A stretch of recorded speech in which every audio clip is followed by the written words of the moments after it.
주시면 감사하겠습니다. 오늘은 11월 3일입니다.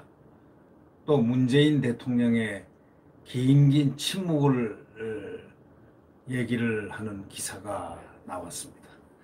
이른바 이름을 문의 침묵, 문의 침묵, 그거에 관련돼서 기사가 떴습니다. 조선일보에서요. 그래서 이 기사를 읽어보면서 그러고 보니까 그렇구나, 이런 얘기가 나올 수 있다. 어려울 때마다 문재인 대통령은 입을 닫고 있다. 아무 말도 없이 침묵하고 있을 때는, 큰일이 일어났을 때는 절대로 말을 열지 않는다. 통상적으로 한 나라의 대통령은 큰일이 일어났을 때 그 일에 대한 이야기를 하게 돼 있죠.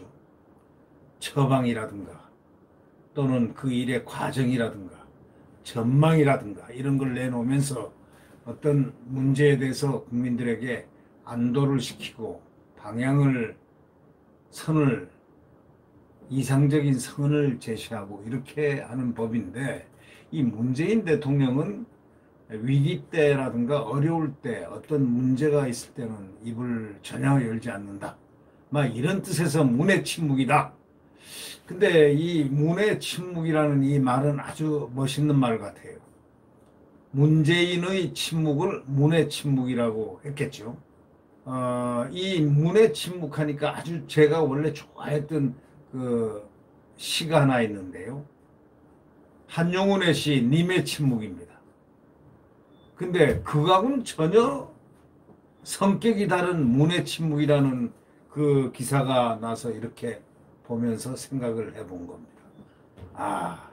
이거는 전혀 제가 알고 있던 님의 침묵을 썼던 한용운의 시, 바람도 없는 공중에 수직의 파문을 던지는 오동잎은 누구의 발자취입니까 하면서 시작하는 한용운의 시가 떠올라야 되는데, 문의 침묵은 그렇지가 못합니다. 자, 문의 침묵.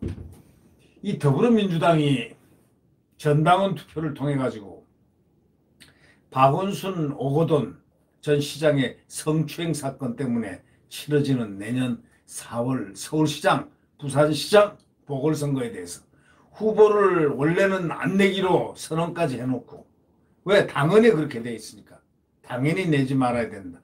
사건 직후에는 다 그런 일이었습니다. 오거돈 사건이 났을 때 부산에 후보를 내지 않겠다, 뭐 이런 식으로 얘기를 했죠. 그런데 내년 4월 서울 부산시장 보궐선거에 후보를 내기로 어저께 결정을 했습니다. 이낙연의 결정입니다. 이낙연은 당원 투표 뭐 어쩌고저쩌고 뭐 이렇게 말을 하지만 그것은 이낙연의 의지고, 더욱더 나가서는 대통령의 의지입니다. 대통령한테 허가를 안 받고 내략을 안 받고 얘기를 그거를 공천을 낼 수 있겠습니까? 한번 생각해 보시죠. 서울 부산시장 선거인데 대통령에게 이거 성추행 사건 때문에 이거 당헌 당규에는 이게 위반이 되는데, 이 사건을 덮고 그냥 모른 척하고 우리가 공천을 할까요? 이렇게 내략 정도는 하지 않았겠느냐라는 추측을 해봅니다. 네. 민주당 이 당헌은 당 소속 선출직 공직자의 중대한 잘못으로 치러지는 재보선에는 후보를 내지 않는다라는 조항이 있습니다. 규정이 있습니다. 근데 전당원 투표를 통해 가지고 이를 뒤집은 거 바로 어저께입니다. 근데 전당원 투표도 또 문제가 있습니다. 여러분, 무슨 투표를 할 때 보면 적어도 과반수라는 선이 있지 않습니까? 과반수 참석에 과반수의 이상의 찬성으로 뭐 한다, 뭐 이런 식으로 돼 있는데, 이건 과반수도 아닙니다. 26%가 투표에 참여했습니다.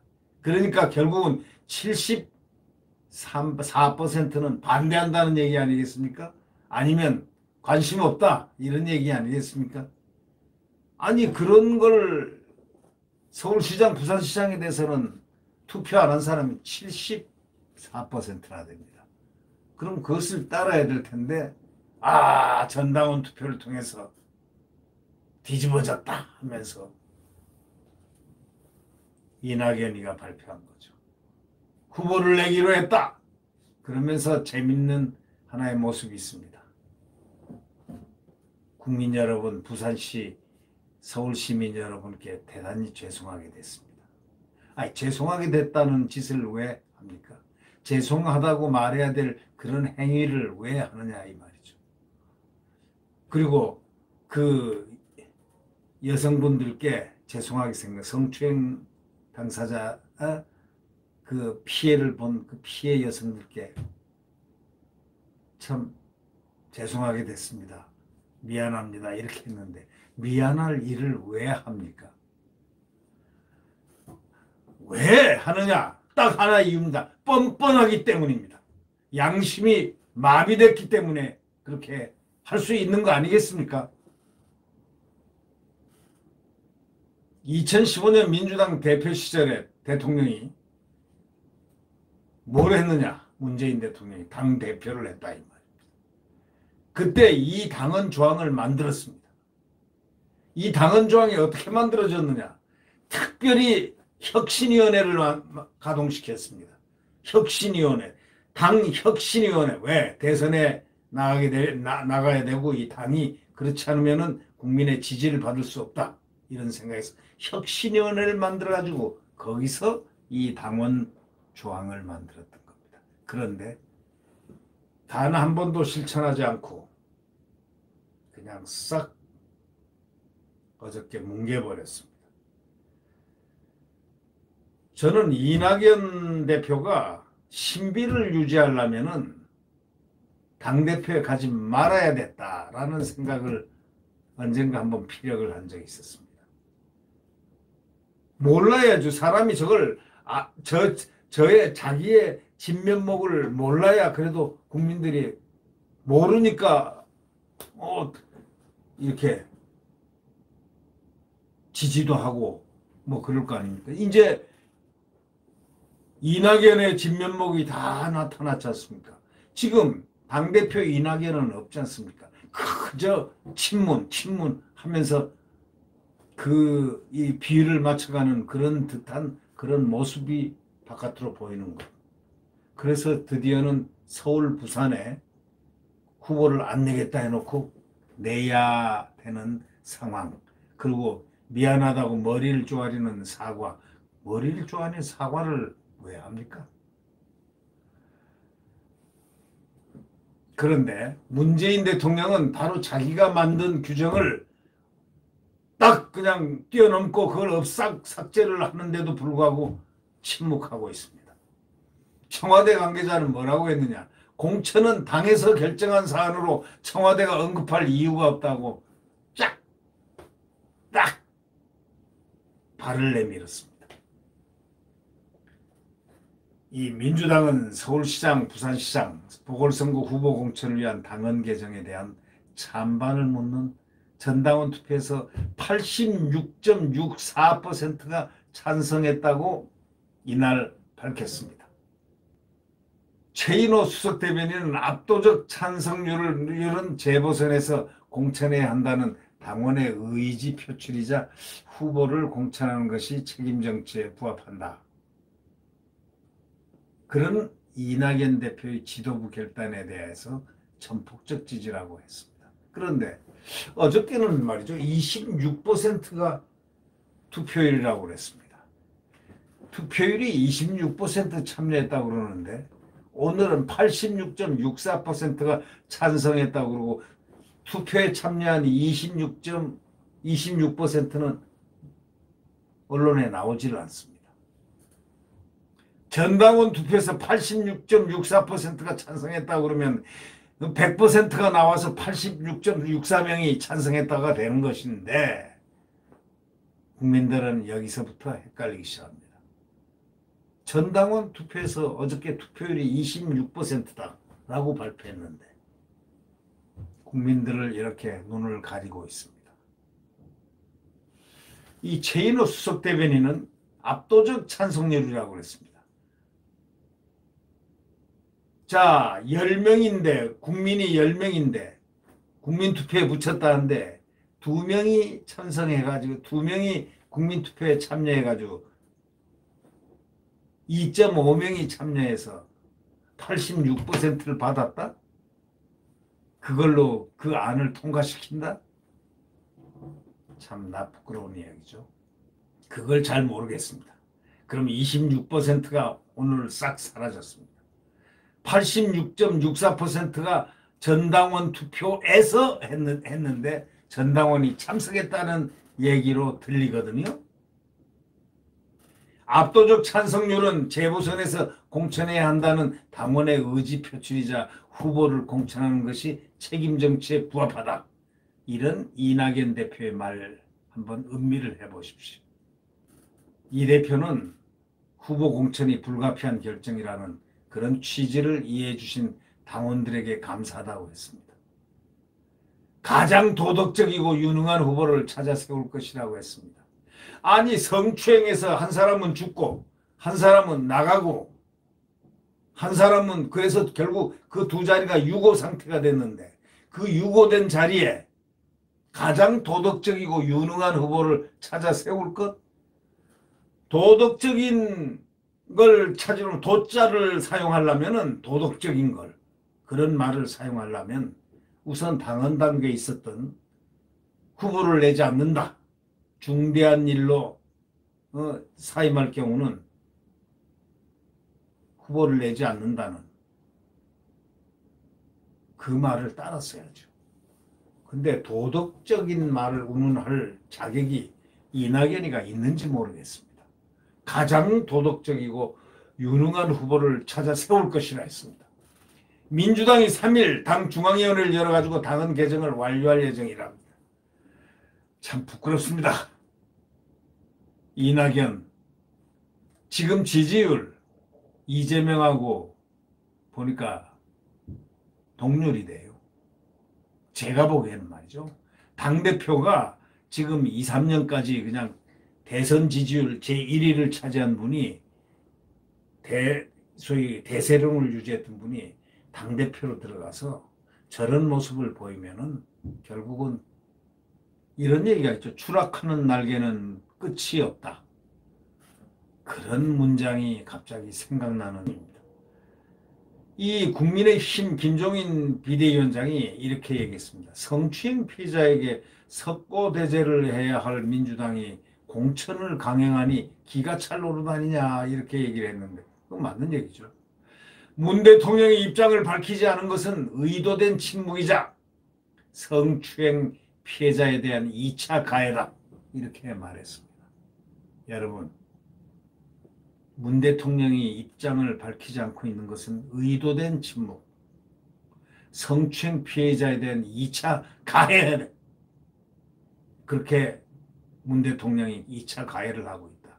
이런 말을 오늘 김종인 비대위원장이 했습니다. 한편 그 민주당 여러 전당원 투표율은 26.35%에 머물렀습니다. 그러니까 결과적으로 100명 중에서 26명만 투표에 참가했다는 얘기입니다. 거기서 26명 중에서 80몇 %가 찬성했다는 겁니다. 그걸 가지고 큰 소리를 치고 있는 저 당의 부끄러움조차도 없습니다. 후안무치라고 그러죠. 그죠? 후안무치. 민주당은 당헌당규는 전당원 투표 효력을 3분의 1 이상 투표 때 확정한다고 규정하고 있습니다. 3분의 1이 되려면 33.3% 이상 투표해야 됩니다. 민주당은 이번 투표는 당원들의 의견을 묻는 것일 뿐이기 때문에 3분의 1 투표를 규정과는 관계없다.